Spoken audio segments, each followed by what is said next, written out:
जय श्री सद्गुरु माणिक प्रभू. जय श्री गुरुदेव दत्त. अध्याय 20. आतापर्यंत श्री माणिक प्रभूंचे वय 30 वर्षे झाले होते. सर्व राजऐश्वर्य व संपत्ती माणिकनगरमध्ये येऊन राहिली होती. प्रभूंच्या दारात हत्ती, घोडे, पालख्या आणि राजे रजवाडे झुलून राहिले होते. ज्याच्यावर माणिक प्रभू नुसती दृष्टी टाकतील त्याचे भाग्य उजळते, अशी लोकांची समजूत झाली होती.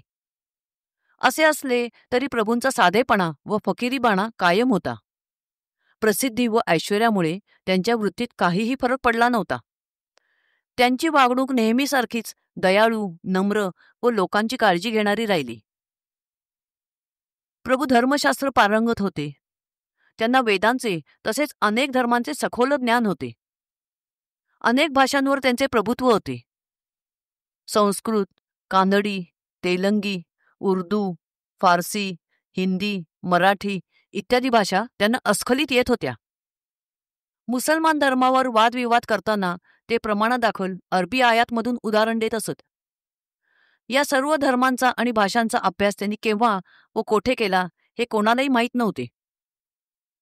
प्रभूंसमोर कोणत्याही धर्माचा व कितीही विद्वान व्यक्ती असो, प्रभूंना तो वादात हरवू शकत नसे.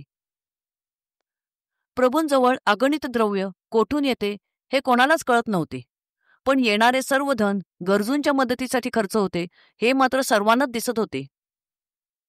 लोक प्रभूंकडे येऊन कसलीही मागणी करत आणि प्रभू ती पूर्ण करत. प्रभूंच्या चांगुलपणाचा फायदा घेऊन लबाड व ढोंगी माणसे खोटे बोलून पैशाची मागणी करत.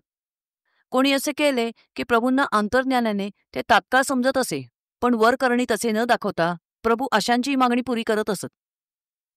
आपल्या हुशारीवर खुश होऊन तो माणूस आनंदाने घरी जाई, पण नंतर त्याच्या लक्षात येई की प्रभूंकडून जेवढे पैसे आपण खोटे बोलून मिळवले, बरोबर तेवढ्याच पैशाचे आपले लगेच नुकसान झाले आहे. एकदा एका घोडे बाळगणाऱ्या माणसाने प्रभूंच्या दानशूरपणाची कीर्ती ऐकली. खोटे बोलून द्रव्य उकळण्यासाठी तो माणिकनगरला आला.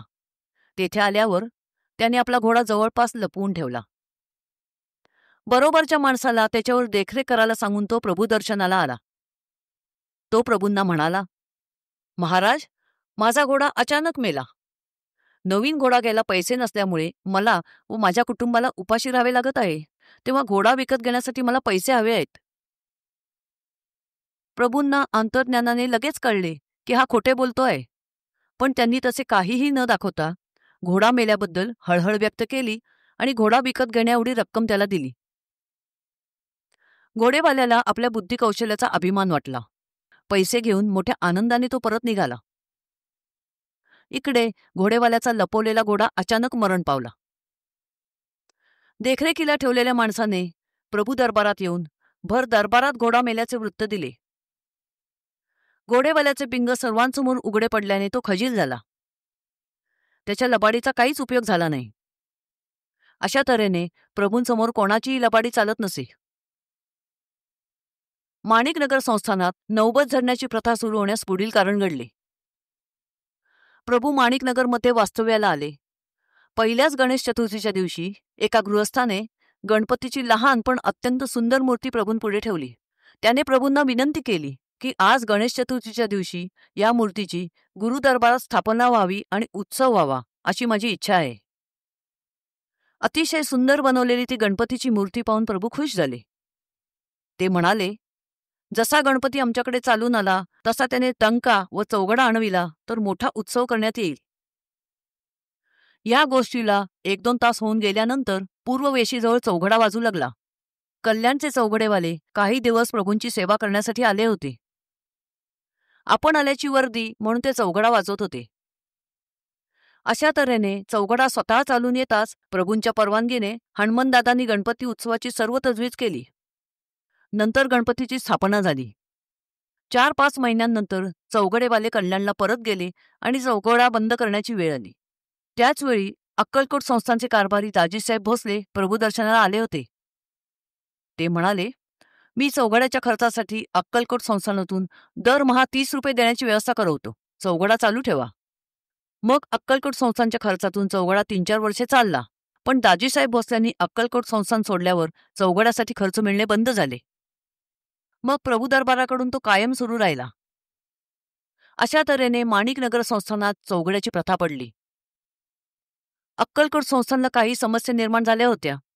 त्यातून सुटण्यासाठी अक्कलकोट संस्थानच्या एका विश्वासू गृहस्थांना प्रभूंना भेटायचे होते. प्रभूंनी त्यांना निरोप पाठवला की मी बोलवीन तेव्हा लगेच या, प्रसाद देईन. नंतर प्रभूंकडून निरोप आला की प्रसाद घेण्यास या. तेव्हा हे गृहस्थ भोजन करत होते. त्यांनी प्रभूंना निरोप पाठवला की मी भोजन करायला बसलो आहे, नंतर येतो. निरोप मिळाल्यावर प्रभू फक्त म्हणाले, अरे रे, त्याने प्रसादाची संधी गमावली. पुढे त्या गृहस्थाने प्रसाद मिळवण्याची खूप खटपट केली, पण प्रसाद मिळाला नाही. भाग्य त्याच्या दारात आले असता त्याने दार लावून घेतले. पुढे त्याचे कामही झाले नाही. जय श्री सद्गुरु माणिक प्रभू. जय श्री गुरुदेव दत्त.